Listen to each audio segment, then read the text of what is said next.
grande reforço do Grêmio nos últimos dias já está na casa. E a gente vai falar sobre a influência dele no confronto do meio da semana. Felipão começou a trabalhar e eu conto depois da vinheta.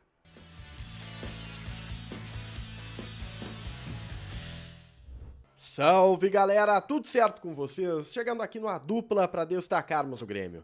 Eu sou o Matheus Dávila e nós vamos juntos para falarmos sobre os bastidores do Tricolor, mas antes deixa o like, compartilha o vídeo, te inscreve no canal, ativa as notificações e vem fazer parte da dupla. Esse conteúdo é um oferecimento das APIs, é APAY, aplicativo que resolve os problemas do teu veículo, seja ele carro, moto ou caminhão. Baixa o aplicativo das API, paga o IPVA, paga o parcelamento, parcela em até 12 vezes no cartão de crédito. E o cupom A Dupla te dá direito a desconto nas taxas do parcelamento. Então aproveita aí, baixa as APIs, ZAPAY.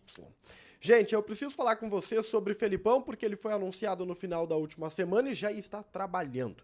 Felipão será oficialmente apresentado para o torcedor do Grêmio apenas na terça-feira, tá? E a ideia é que na terça-feira ele dê entrevista coletiva, fale um pouco sobre o seu trabalho e já viaje para se reunir com a delegação para o jogo da Copa do Brasil. Existe um caráter de urgência para esse jogo e para este compromisso, mas a vida do Felipão não será assim, tá? O Felipão ele não vai acompanhar o Grêmio em todos os jogos. O Felipão ele vai ter um trabalho muito importante em Porto Alegre e esse trabalho já começou. Não que haja uma necessidade de apresentação, né, do Felipão ao clube, mas esse primeiro dia, a segunda-feira, é marcado para uma tentativa do Felipão de se reintegrar, de reconhecer algumas questões, de se aprofundar em determinados assuntos. O contexto muda com o passar das temporadas.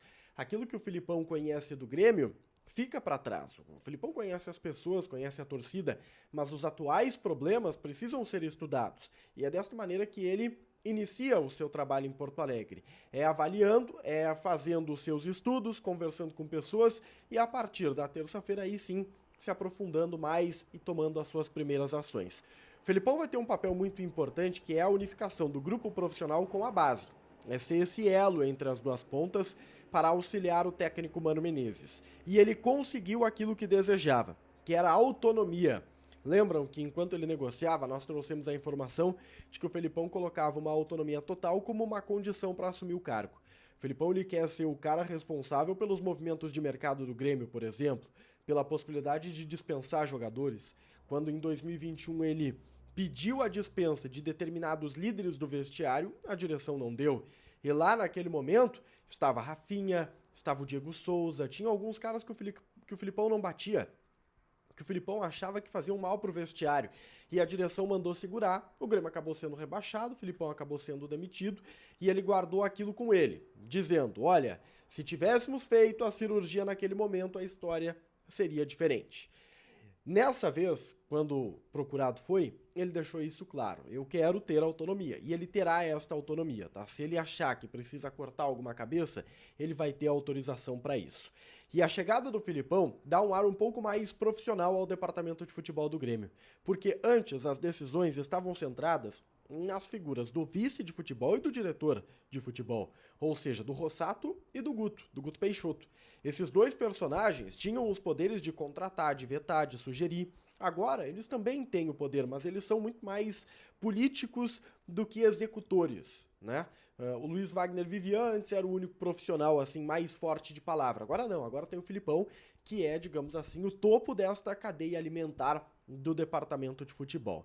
Inclusive, deve ser a figura mais destacada para conversas. O Felipão deve dar mais entrevistas, escondendo um pouco mais, né, deixando um pouco mais de lado tanto o Rossato quanto o Peixoto neste momento de turbulência dos dois times. Ou melhor, do time principal, mas nesse momento de turbulência dos dois dirigentes. Vamos falar aqui sobre a importância do Felipão para o jogo do meio da semana. Como eu falei, ele não vai viajar todos os jogos, mas por se tratar do primeiro, ele vai viajar. Essa é a informação inicial, cabe ainda uma confirmação, mas extraoficialmente a gente está recebendo este comunicado, tá? Ele deve viajar para o jogo da Copa do Brasil. E ele se soma justamente para ter essa primeira conversa, um jogo de Copa, para ter esse papo com o Mano Menezes, não que haja uma necessidade de apresentação, muito longe disso, mas há uma necessidade de mostrar essa imagem de união para que, no final de semana, contra a equipe do Santos, dentro da Arena, Campeonato Brasileiro, os dois ressurjam. Mano Menezes, o homem dos aflitos, e Luiz Felipe Scolari, o técnico campeão da Libertadores da América, multicampeão pelo Grêmio, né? Vamos destacar aqui a Libertadores como principal, mas há uma necessidade de criar esse vínculo e por isso essa viagem está sendo estudada. Deixa o like, compartilha o vídeo, te inscreve no canal, ativa as notificações e a gente se vê. Tchau, tchau.